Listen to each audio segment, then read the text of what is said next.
ತಗೊಂಡೋಗಿ ಲಾರಿನ ಸ್ಟೇಷನ್ ಹತ್ರ ನಿಲ್ಲಿಸ್ಬೇಕು, ಕಾನ್ಫಿಸ್ಕೇಟ್ ಮಾಡ್ಬೇಕು, ಏನಾದ್ರು ಮಾಡ್ಬೇಕು. ನಮ್ಮಲ್ಲಿ ಮರಳು ಮಿಶ್ರಿತ ಎಷ್ಟು ಸಪೋರ್ಟ್ ತಾವು ಕೊಡ್ತಾ ಇದ್ದೀರಾ ಸರ್? ಖಂಡಿತ ಮಾಡ್ತೀವಿ. ಸಪೋರ್ಟ್ ಅಂದ್ರೆ ನನಗೆ 10 ವರ್ಷದಿಂದ ಬಡ್ಕೊಂತಾ ಇದ್ದೀನಿ ಸರ್. ನಂದೇ ಒಂಟಿ ಧ್ವನಿ ಆಗ್ತದೆ. ನನ್ನ ಮೇಲೆ ಸಿಕ್ಕಾಪಟ್ಟೆ ಪ್ರೆಷರ್ ಇದೆ.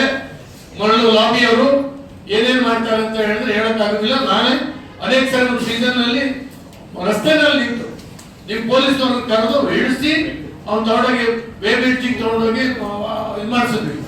ಒಂದ್ ದಿವಸ ಮಾಡ್ಬೋದು. ನಾನು ರಸ್ತೆಗೆ 3 ದಿವಸ ಹೋಗೋದೇ ಇಲ್ಲ. ಈ ರೀತಿ ಮಾಡ್ತಾ ಇದ್ದಾರೆ.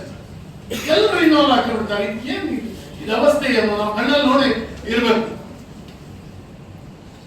ನಾವು ಕೂಡ ಅವ್ರ ಮೇಲೆ ಅವ್ರ ಜೊತೆಗೆ ಇನ್ವಾಲ್ವ್ ಹಾಕೊಂಡ್ರೆ ನಮಗೂ ಬೆನಿಫಿಟ್ ಸಿಗ್ತದೆ.